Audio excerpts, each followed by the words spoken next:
नमस्कार दोस्तों। अगर आप लोग ये जानना चाहते हो कि टेलीकॉम इंडस्ट्री जो कि अभी इतना ग्रो कर रही है 5G के साथ, तो 5G आया है और रेवेन्यू बढ़ेंगे, कौन सी कंपनियों पे फोकस किया जाए, तो आइए दोस्तों हम पूरा टेलीकॉम सेक्टर आज बारीकी से देखेंगे। उसमें जो कंपनी अच्छी होगी उसका हम इन डेप्थ रिसर्च भी करेंगे। तो ये सारी जानकारी लेने के लिए हमारे बीच में है कोल्हापुर महाराष्ट्र के अमोल देशमुख। दोस्तों अमोल देशमुख म्यूचुअल फंड के डिस्ट्रीब्यूटर है और महाराष्ट्र में सर्विस अपनी प्रोवाइड करते हैं। तो अमोल ने स्टॉक मार्केट का लर्निंग भी लास्ट ईयर शुरू किया और पिछले साल से अब तक बहुत बढ़िया रिसर्च इन्होंने हमें प्रोवाइड किए है। तो आइए दोस्तों अमोल देशमुख से हम लोग जाने टेलीकॉम में बढ़िया खिलाड़ी नंबर 1 कौन है। तो वेलकम अमोल भाई। I like enlighten our investors about Bharti Airtel और telecom industry, right? Thank you. Thank you Piyush sir, मुझे ये भारती का प्रेजेंटेशन करने का अपॉर्चुनिटी देने के लिए। तो ये जो हमने रिसर्च किया इसमें मुझे प्रॉफिट फ्रॉम इट टीम का भी पूरा हेल्प मिला है और सबसे ज्यादा पीयूष पटेल सर जो कि ये फाउंडर है अपने प्रॉफिट फ्रॉम इट के, उनका भी बहुत वैल्यूएबल गाइडेंस इसमें मिला है। तो मैं अमोल देशमुख कोल्हापुर महाराष्ट्र से हूँ और अभी मैं यहाँ पे भारती एयरटेल को प्रेजेंट करने वाला हूँ। तो यहाँ पे हम देखने वाले कि भारती एयरटेल ने पिछले पास्ट में कैसे किया, अभी क्या कर रही है और आगे भारती एयरटेल क्या कर सकती है या कैसा परफॉर्म कर सकती है। तो सबसे पहले हम शुरुआत करेंगे इसके इंडस्ट्री के एनालिसिस से। तो ये कंपनी जिस इंडस्ट्री से बिलोंग करती है वो इंडस्ट्री है telecom cellular and fix Reliance services का इंडस्ट्री।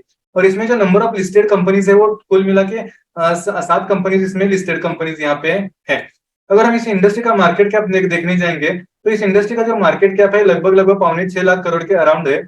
और इस इंडस्ट्री के मार्केट कैप में यहाँ पे जियो इंक्लूड नहीं है, क्योंकि जो जियो है वो इंडिविजुअली लिस्टेड नहीं है। तो इसकी वजह से जियो यहाँ पे मार्केट कैप में रिफ्लेक्ट नहीं हो रहा है। अगर इसका हम इस इंडस्ट्री का अगर सेल्स देखेंगे तो अराउंड 2.25 लाख करोड़ के आसपास इस इंडस्ट्री का सेल्स है। और ये इंडस्ट्री अभी तक लॉस मेकिंग इंडस्ट्री थी, तो अभी भी ये इंडस्ट्री 18,500 करोड़ के 18.5 करोड़ का लॉस की कर रही है। इसके बाद अगर हम इसके कुछ क्वालिटी पैरामीटर्स अगर देखने जाते हैं तो जैसे सबसे पहले अगर हम इसमें सेल्स देखते हैं तो ये जो सेल्स है, सेल्स में भारती एयरटेल और रिलायंस जियो जो सबसे ज्यादा इनका सेल्स का शेयर है। और जो कि अभी जैसे मैंने बताया कि एक डिकिंग इंडस्ट्री था, तो जो लिस्टेड कंपनीज है, जियो तो अभी लिस्टेड नहीं है, तो जो लिस्टेड कंपनीज है उसमें भारती का इतना अगर ऐसा हाल है तो सोचो बाकी की कंपनियां यहाँ पे क्या कर रही होंगी। अगर हमें ये पूरा अगर सेल्स में भी देखेंगे तो हमारा जो प्रायोरिटी है वो जियो ही होना चाहिए, लेकिन हमारे इंडिविजुअल लिस्टेड नहीं होने के कारण हम यहाँ पे भारती एयरटेल को हम यहाँ पे स्थान देते हैं। इसके बाद अगर हम इंडस्ट्री के प्रॉफिट को अगर हम देखने जाएंगे तो इंडस्ट्री का जो प्रॉफिट है उसमें जियो जो है 15,487 यानी कि ऑलमोस्ट 15,500 करोड़ का कंट्रीब्यूट कर रहा है। और उसके पीछे पीछे जो भारतीय है वो 8,300 करोड़ का प्रॉफिट में यहाँ पे कंट्रीब्यूट करता हुआ यहाँ पे नजर आ रहा है। इसके बाद अगर हम इसके मार्केट कैप के बारे में बात करेंगे तो भारतीय का जो मार्केट कैप है वो यहाँ पे हमें लगभग 4,89,000 करोड़ के आसपास भारतीय का अभी यहाँ पे मार्केट कैप हमें यहाँ पे नजर आ रहा है, जो कि पूरे इंडस्ट्री के मार्केट कैप के 88% का इसका कंट्रीब्यूशन यहाँ पे है। इसके बाद हम कंपनी का अगर एनालिसिस देखने जाते हैं तो सबसे पहले हम अगर इसकी ग्रोथ की बात करते हैं तो हम सबसे पहले इसमें सेल्स देखते हैं। तो जो भारतीय जैसे मैंने बताया कि ये पूरी इंडस्ट्री डिकिंग इंडस्ट्री थी, फिर भी जो भारतीय है वो 24.33 के सीएजीआर से इसका सेल्स बढ़ रहा है। और अगर हम पिछले कुछ सालों में अगर हम इसको देखने की कोशिश करेंगे तो पिछले कुछ सालों में ये एक जैसे डिकिंग इंडस्ट्री थी, 2020 में जियो के आने के बाद इसमें एक अपना ये उछाल आता हमको यहाँ पे नजर आया था। अभी इसके बाद हम अगर यहाँ पे देखने जाएंगे तो जो इसका जो प्रॉफिट है वो प्रॉफिट इसका लगभग 15.89% से इसका प्रॉफिट बढ़ता हमको यहाँ पे दिख रहा है। लेकिन अगर हम यहाँ पे एक चीज अगर देखेंगे तो पूरे इंडस्ट्री में एक ही ये कंपनी थी जो कि प्रॉफिट कर रही थी, इसने भी 2020 और 21 में यहाँ पे हमें लॉस किया हुआ दिख रहा है। तो जो 2020 और 21 में इसने जो लॉस किया था वो एक्चुअली इसका कैपेक्स का लॉस था। ये पिछले सालों में जो प्रॉफिट तो कर रही थी लेकिन इसमें सेल्स नहीं बढ़ रहा था। लेकिन यहाँ पे जब इसने इन्वेस्टमेंट किया तो यहाँ पे ये लॉस का एक रीजन ये था कि यहाँ पे जब पूरी इंडस्ट्री के धंधे किसी के भी नहीं बढ़ रहे थे और इंडस्ट्री अफेक्टेड थी, वहां पे एकदम से अचानक से जियो का एंट्री हो गया और जियो के आने के बाद उसने काफी सारे सब्सक्राइबर्स उसने जियो ने ले लिए। तो ये जियो ने जैसे इनको अपने सब्सक्राइबर बचाने के लिए फ्रंट फुट पे आना पड़ा। अगर ये कंपनी फ्रंट फुट पे नहीं आती तो इनके सब्सक्राइबर से नहीं बचते। तो इसी की वजह से इनका जो लॉस हुआ था 2020 और 21 में वो कैपेक्स का लॉस इसकी यही था कि अचानक से उनको अपने इस धंधे में काफी सारा ह्यूज इन्वेस्टमेंट डालना पड़ा था। जो कि डी एंड ए यानी कि डिप्रिसिएशन एंड अमोर्टाइजेशन का खर्चा इसमें सबसे बड़ा था। तो ये तो खर्चा तो ये निकल के ही जाना, ये खर्चा तो डी एंड ए का निकल जाना था। और ये इसी समय पे जब ये लॉस मेकिंग कंपनी थी, उसी टाइम पे हमने ये आपको रेकमेंड भी किया था, क्योंकि ये जो लॉस था ये ऑपरेशनल लॉस नहीं था, तो ये डी एंड ए का लॉस था, और कभी ना कभी तो ये खत्म होने ही वाला था। और उसी समय पे हमने यहाँ पे आपको क्लियरली बता दिया था कि आने वाले कुछ सालों में ये जो कंपनी है भारतीय एयरटेल, ये आपको लाइफ टाइम हाई सेल्स और लाइफ टाइम हाई प्रॉफिट्स करता हुआ देख सकती है। और अगर आप देखेंगे तो अभी इसी में लाइफ टाइम हाई सेल्स और इसमें लाइफ टाइम हाई प्रॉफिट हमें दिखा रहे हैं। इसी तरह से हमने एसबीआई को भी एस्टिमेट किया था, और जो हमने यहाँ पे 2020 और 21 में जो एस्टिमेट किया था वो मार्जिन के बेसिस पे एस्टिमेट किया था। और हमने एसबीआई में भी जब लॉस मेकिंग था उसी समय पे सजेस्ट किया था। जनरली हम लोग लॉस मेकिंग कंपनीज में इन्वेस्टमेंट नहीं करते, लेकिन यहाँ पे कुछ दिख रहा था कि ये आगे आने वाले कुछ सालों में लाइफ टाइम हाई सेल्स और प्रॉफिट्स ला सकती है। तो इसीलिए हमने उस समय पे एक दो कंपनियां भारतीय और अपना एसबीआई रिकमेंड किया था। तो ऐसे ही आप अभी जोमेटो को भी लाइफ टाइम हाई सेल्स की आने वाले सालों में हम इसमें लाइफ टाइम हाई सेल्स और लाइफ टाइम हाई प्रॉफिट्स की उम्मीद यहाँ पे हम कर सकते हैं। इसके बाद अगर हम इसके रिजर्व्स को देखने की कोशिश करेंगे तो इसका जो रिजर्व है वो भी 17% के सीएजीआर से बढ़ा हुआ है। और आने वाले सालों में हम एक्सपेक्ट कर सकते हैं कि ये 50% तक हमें यहाँ पे डिविडेंड भारतीय दे सकता है। इसके बाद अगर हम देखेंगे कि जिन लोगों ने 2002 में अगर इसमें इन्वेस्ट किया होगा तो उनका पैसा लगभग आज 31 गुना यहाँ पे भारतीय ने यहाँ पे हमें बढ़ा के दिया हुआ है। इसके बाद हम इसके लिक्विडिटी के रेशियो हम देखने की कोशिश करते हैं। तो अगर लिक्विडिटी हम देखेंगे तो हमें सबसे पहले देखना चाहिए कि लिक्विडिटी है क्या। तो लिक्विडिटी का मतलब ये है कि ऐसा तो नहीं कि आज हम जो बिजनेस कर रहे हैं उसमें नियर टर्म में कोई प्रॉब्लम आने वाले, या फिर मेरे पास आने वाले पैसे कम है और जाने वाले पैसे ज्यादा है। अगर मुझे लिक्विडिटी क्रंच हो जाता है तो मैं एक प्रॉब्लम में फंस सकता हूँ। तो सबसे पहले हम क्वालिटी पैरामीटर्स में अभी देखने वाले वो है, इसमें हम देखेंगे वो नेट प्रॉफिट मार्जिन को हम इसमें सबसे पहले देखने वाले हैं। तो अगर यहाँ पे अगर आप देख रहे हो तो ये जो नेट प्रॉफिट मार्जिन का जो स्लाइड है, तो नेट प्रॉफिट मार्जिन होता क्या है। तो नेट प्रॉफिट मार्जिन वो है कि इन कंपनी ने धंधा किया होगा कितना भी, लेकिन ये घर कितना लेके जाते। अगर सब कुछ मेरा खर्च हो गया तो मेरा कैश फ्लो कितना रह सकता है। मेरे पास तो कुछ कैश आएगा ही नहीं। अगर कैश फ्लो नहीं आएगा तो मैं आगे ना ही इन्वेस्ट कर पाऊंगा, ना ही एक्सपांशन कर पाऊंगा। और अगर कैश फ्लो नहीं रहूंगा तो ना ही मैं अपने इन्वेस्टर्स को डिविडेंड दे पाऊंगा। तो इसीलिए हमारी कंपनी कैश फ्लो रिच होनी चाहिए, और वो तभी हमारे प्रॉफिट मार्जिन पॉजिटिव रहेंगे। अगर कैश फ्लो रिच होने से हम ये दूसरी बात ये भी मानते हैं कि अगर हमारी कंपनी किसी कंपनी फ्यूचर एक्सपेंशन के लिए कुछ इन्वेस्टमेंट भी कर रही है तो भी वो पॉजिटिव कैश फ्लो, ये उल्टा उसको हम ज्यादा पॉजिटिव कैश फ्लो मान सकते हैं। तो अगर इस कंपनी में अगर हम देखेंगे तो जो नेट प्रॉफिट मार्जिन है वो जियो के सबसे अच्छे निकल के आ रहे हैं, जो कि 16% का नेट प्रॉफिट मार्जिन इस डिकिंग इंडस्ट्री में भी जियो अपना मेंटेन कर रहा है। और इसके पीछे पीछे जो है अपना सेकंड नंबर का जो प्लेयर है वो भारतीय एयरटेल है, जो कि 7% का मार्जिन यहाँ पे हमारे पे यहाँ पे हमें मेंटेन करता हुआ दिख रहा है। तो यहाँ पे हमारे पास जियो में तो इंडिविजुअल लिस्टेड नहीं है, तो इसलिए हमारे पास इन्वेस्टमेंट का जो चॉइस है वो भारतीय ही यहाँ पे हमें रह जाता है। इसके बाद नेट प्रॉफिट मार्जिन के बाद जो रेशियो आता है वो लिक्विडिटी में जो पैरामीटर आता है वो है करंट रेशियो। तो ये जो करंट रेशियो है इसको हम अगर समझने की कोशिश करेंगे तो करंट रेशियो हम कैसे देखते हैं। तो ये जो अपना रेशियो, इसका मतलब क्या होता है। तो ये हमारे पास जो लायबिलिटी है उसके कंपैरिजन में हमारे पास करंट एसेट्स कितने हैं, यानी कि नियर टर्म में दोस्तों जो लोगों को मुझे पैसे देने हैं उनसे जो पैसे आने हैं वो ज्यादा तो नहीं है। ऐसी बहुत सी चीजों की गिनती हम करंट रेशियो में करते हैं। तो दोस्तों ये हमें नियर टर्म सिनेरियो भी क्लियर कर लेता है। तो अगर हम इसमें देखेंगे तो जो इसका करंट रेशियो जो है वो भारतीय का 46% है, बाकी आइडिया का 24% और बाकी सबका ये हिसाब से आप यहाँ पे चेक कर सकते हैं। इसके बाद हम आगे लिक्विडिटी का जो तीसरा पैरामीटर है वो है ट्रेड साइकिल। अगर उसको हम देखने की कोशिश करते हैं तो ट्रेड साइकिल मीन्स की ट्रेड साइकिल होता क्या है। तो ट्रेड साइकिल जो होता है तो क्या होता है कि बहुत सी बार कंपनी आप देखोगे तो बिलिंग पे बिलिंग बनाती जाती है।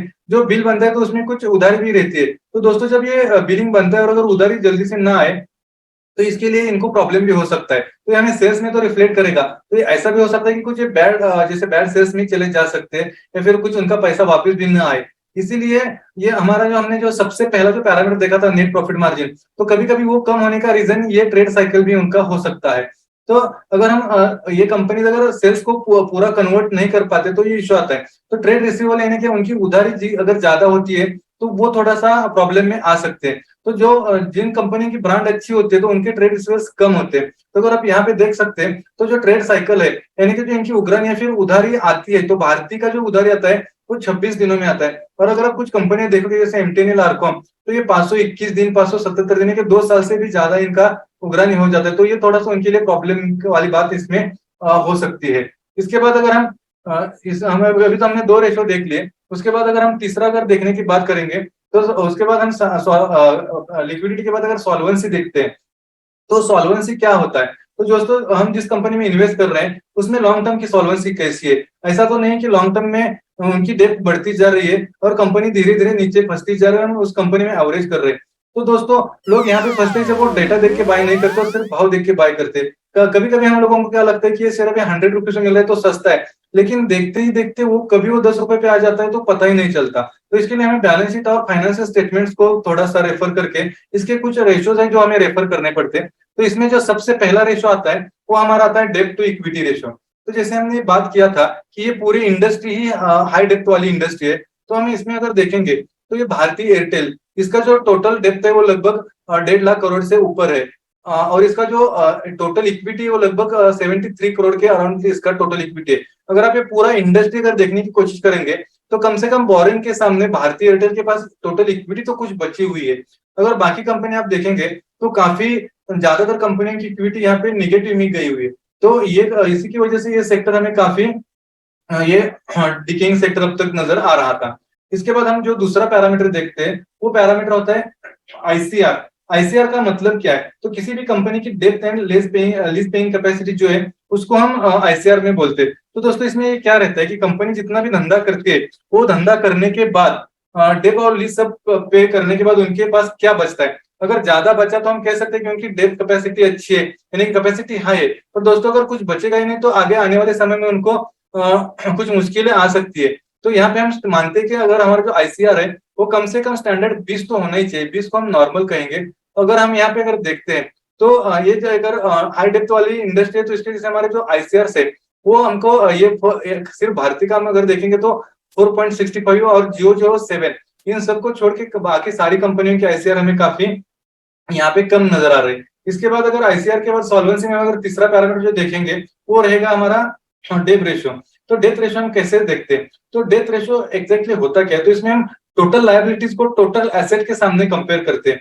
तो ये जो है वो डेट टू इक्विटी से अलग है, इसको हम यहाँ पे कंफ्यूज ना कीजिए, क्योंकि यहाँ वहां पे हमने टोटल डेट को इक्विटी के साथ कंपेयर किया था और यहाँ पे हम लायबिलिटी को कंपेयर कर रहे हैं। तो इसमें लायबिलिटी में और भी काफी सारी चीजें इंक्लूड होती है और ये हमें और भी ब्रॉडर विजन दे सकता है। तो अगर हम इसमें देखेंगे तो भारतीय एयरटेल का जो डेप्ट रेशियो है वो 76% है और बाकी हम देखेंगे तो 440 आइडिया का 451 या फिर टाटा कॉम का 95% ऐसा हमें यहाँ पे नजर आ रहा है। इसके बाद अगर हम प्रॉफिटेबिलिटी की बात करेंगे तो सबसे पहले अगर हम देखेंगे तो अब तक हमने 3 चीजें देखी। सबसे पहले तो हमने ग्रोथ देखी, उसके बाद हमने लिक्विडिटी देखी, उसके बाद हमने इसका सॉल्वेंसी देखा और इन सब के बाद आता है जो हमारा वो प्रॉफिटेबिलिटी देखते हैं। अगर हम ये प्रॉफिटेबिलिटी अगर पहले देखेंगे तो थोड़ा सा गलत हो जाएगा। तो अगर हम ये कुछ पिछले सारे इनके तीनों पैरामीटर अच्छे हैं तो हम उम्मीद कर सकते हैं कि इसका प्रॉफिटेबिलिटी भी अच्छी होगी। तो हम प्रॉफिटेबिलिटी में जो पैरामीटर्स देखते हैं उनमें सबसे पहले जो पैरामीटर आता है वो रहता है रिटर्न ऑन इक्विटी। तो अगर हम इसमें भारतीय में देखेंगे तो इसका जो रिटर्न ऑन इक्विटी है वो 11 है। तो यहाँ पे हमारे पास जो भी इक्विटी है इसका मतलब क्या होता है आरओई? तो आरओई वो रहता है कि कंपनी जो इतने समय से अपने पास इक्विटी रखी हुई है, इकट्ठा कर रही है, तो उस इक्विटी के मुकाबले इसमें कितना प्रॉफिट अभी ये कंपनी कर रही है वो हमें बताता है। ये जो रिटर्न ऑन इक्विटी का जो रेशियो है वो चीजें बताता है यहाँ पे। उसके बाद जो दूसरा आता है प्रॉफिटेबिलिटी वो आता है return on paid up equity. ये एक्स टाइम्स में इसको हम गिनते हैं। तो ये रेशियो क्या होता है? तो ये रेशियो ये होता है कि स्टेक होल्डर्स ने किसी भी कंपनी में जितना पैसा लगाया हुआ है, जो भी इक्विटी है, तो वो उनकी जो भी एक्यूमुलेटेड अर्निंग है वो पेड अप इक्विटी के मतलब यानी कि स्टेक होल्डर्स ने जितना पैसा लगाया उसके ऊपर वो कितना कमा रही है, कितने गुना प्रॉफिट हमको यहाँ पे दे रहे हैं। तो अगर यहाँ पे हम देखेंगे तो भारतीय एयरटेल का जो आरओपी यानी कि return on paid up equity है वो यहाँ पे 2 है। इसमें ज्यादातर कंपनियों का तो हमें यहाँ पे निगेटिव ही दिख रहा है। इसके बाद जो तीसरा इनका जो पैरामीटर आता है प्रॉफिटेबिलिटी में वो आता है रिटर्न ऑन एसेट्स। तो रिटर्न ऑन एसेट्स क्या होता है? तो अगर ये रिटर्न ऑन एसेट्स जो है वो हमें एक ये उम्मीद होती है कि ये हमारा टोटल प्रॉफिट के मुकाबले टोटल एसेट्स का किस तरह से हमको ये दिखा रहा है। तो इसमें अगर हम देखेंगे तो भारतीय एयरटेल में ये 1.28 इसका आरओए दिख रहा है। तो बाकी सारी कंपनियों के मुकाबले हमको काफी अच्छा यहाँ पे नजर आ रहा है। अब इसके बाद अगर हम इसकी वैल्यूएशन को अगर हम देखने की कोशिश करेंगे तो सबसे पहला जो इसमें वैल्यूएशन में आता है वो आता है पी। अगर हम भारतीय का पी रेशियो देखने की कोशिश करेंगे तो पी रेशियो जो होता है हम करंट प्राइस को ईपीएस से हम डिवाइड करते हैं। तो वो है अभी भारतीय का दिखा रहा है वो 109 दिखा रहा है। इसके बाद पी रेशियो के बाद हम सेकंड जो पैरामीटर देखते हैं वो होता है यील्ड। यील्ड यानी कि क्या होता है कि जो अर्निंग्स है, यानी कि ईपीएस जो है उसको हम प्राइस से डिवाइड करते हैं, उससे जो भी आता है तो वो हमारा यील्ड रहता है, यानी कि हाउ मच रिटर्न्स वन में गेट ऑन, मींस कि उसने जितना इन्वेस्टमेंट किया है उसमें वो कितना रिटर्न पा रहा है। तो यहाँ पे भारतीय में हमको 0.92% का यहाँ पे यील्ड दिखा रहा है। तो बाकी सारी कंपनियों के मुकाबले हमें भारतीय में यील्ड थोड़ा यहाँ पे अच्छा मिल रहा है। इसके बाद अगर हम वैल्यूएशन देखेंगे तो वैल्यूएशन में तीसरा पैरामीटर आता है बुक वैल्यू। तो ये बुक वैल्यू जो होता है हम टोटल इक्विटी जो है उसको पेड अप इक्विटी और फेस वैल्यू से डिवाइड करके जो आता है उसको हम बुक वैल्यू कहते हैं। या तो ये रिजर्व किसी भी कंपनी के रिजर्व को भी ये रिफ्लेक्ट करता है। तो अगर भारतीय एयरटेल को हम देखेंगे तो 129 का इसका बुक वैल्यू भी यहाँ पे हमें नजर आ रहा है। इसके बाद अगर हम आगे का इसका रेशियो देखेंगे तो वो है प्राइस टू बुक वैल्यू। तो ये रेशियो भी अब जो है भारतीय का काफी अच्छा है, जो कि 6.6 हमें यहाँ पे नजर आ रहा है। उसके बाद आता है उसका वो आता है पीईजी रेशियो। तो भारतीय का जो अभी पीईजी रेशियो 2.18 है, थोड़ा पीईजी रेशियो इसका हाई है अभी। तो अगर हमने देखा तो ये जो सारे पैरामीटर्स है, जो क्वालिटी है, ग्रोथ है, लिक्विडिटी है, सॉल्वेंसी है, तो इन सब में भारतीय हमें काफी अच्छा यहाँ पे निकल के आता हुआ दिख रहा है। अभी इसके बाद हम ये जो अभी जो Q2 हुआ उसका जो H1 का रिजल्ट है उसको थोड़ा सा समझने की कोशिश करते हैं। तो ये सबसे पहले इसका ग्रोथ का जो चार्ट है अगर हम इसमें देखेंगे तो इनकी इनकम जो है वो 23% से बढ़े और एक्सपेंसेस जो इनका 17% से बढ़े। तो इनकम के मुकाबले इनके एक्सपेंसेस कम बढ़े, तो ये इसके लिए एक अच्छी बात यहाँ पे हम बोल सकते हैं। इनका प्रॉफिट भी यहाँ पे काफी अच्छा यहाँ पे हमें बढ़ा हुआ नजर आ रहा है। इसके बाद अगर हम देखेंगे तो इसका भारतीय का सब्सक्राइबर बेस क्या है, भारतीय और जियो के हमने यहाँ पे सब्सक्राइबर और एआरपी को कंपेयर किया है। तो भारतीय का जो सब्सक्राइबर बेस है वो इन करोड़ है। तो 35 करोड़ का भारतीय का टोटल सब्सक्राइबर बेस है और जियो का 42 करोड़ का। उसके सामने जो इनका एआरपीओ निकल के आ रहा है, यानी कि ये पर सब्सक्राइबर कितना पैसा यहाँ पे घर लेके जा रही है। तो भारतीय यहाँ पे 168 रुपीज पर सब्सक्राइबर घर लेके जा रहा है और जो जियो है यहाँ पे 193 रुपीज यहाँ पे पर सब्सक्राइबर घर लेके जा रहा है। इसके बाद हम इसके सेगमेंटल रेवेन्यू को देखने की कोशिश करते हैं। तो भारतीय का जो रेवेन्यू है इसमें सबसे ज्यादा शेयर जो है मोबाइल सर्विसेज इंडिया का जो 53.18 है और रेस्ट ऑफ द जो इनके बिजनेसेस है उसमें जो साउथ एशिया का जो उनका मोबाइल सर्विस है वो ये वाई थोड़ा सा अफेक्टेड है, जो कि 29% से यहाँ पे घटा हुआ हमें यहाँ पे नजर आ रहा है। इसके बाद अगर हम इसके मेजर कॉस्ट अगर देखने जाएंगे तो इस कंपनी का जो मेजर कॉस्ट है वो डिप्रिसिएशन एंड अमोर्टाइजेशन एक्सपेंसेस यानी कि D&A, ये लगभग 30% इसमें शेयर कर रहा है। और दूसरा मेजर एक्सपेंस है नेटवर्क ऑपरेटिंग एक्सपेंस, वो भी 23% यहाँ पे इसका यहाँ पे वो शेयर इसका कर रहा है।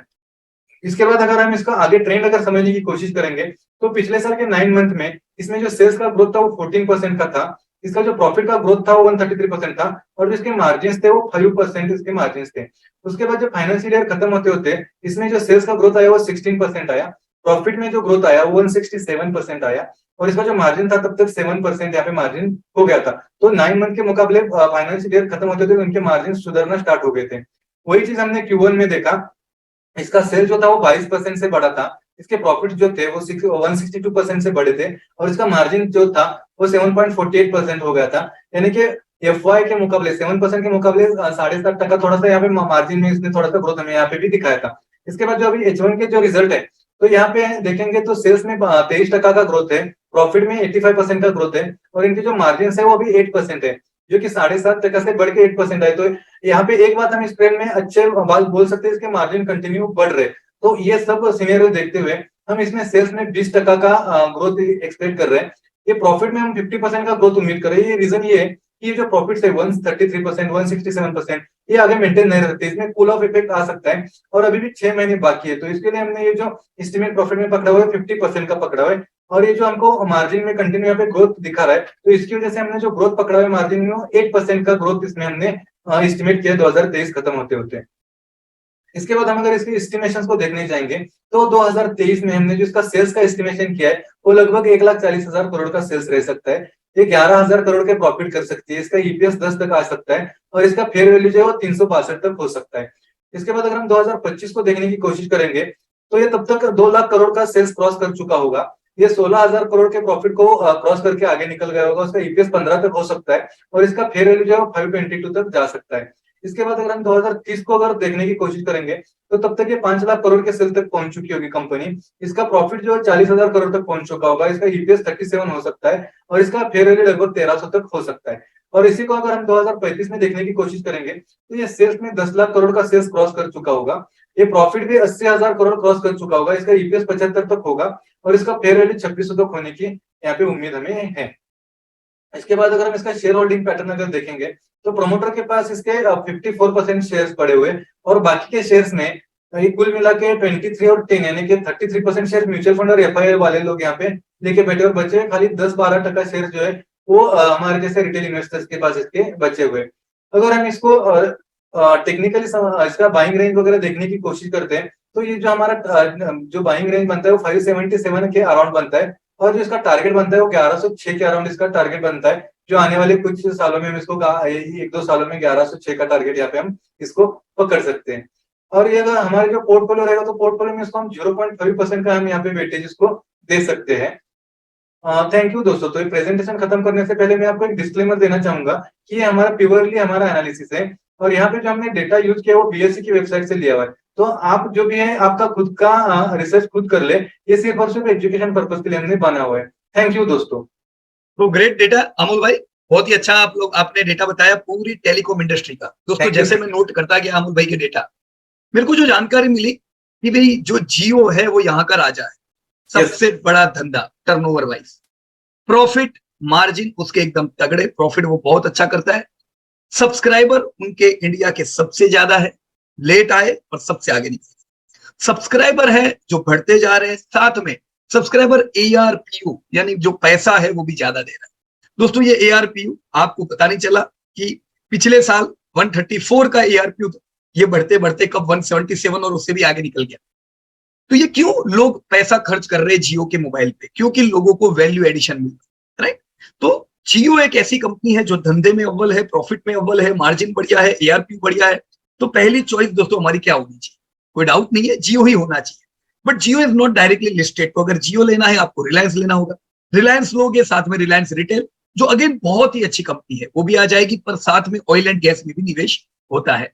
तो अगर रिलायंस जियो इंडिविजुअली लिस्टेड होती तो डेफिनेटली दोस्तों रिलायंस जियो में हम 3% पैसा डाल दें, पर रिलायंस जियो इज नॉट इंडिविजुअली लिस्टेड।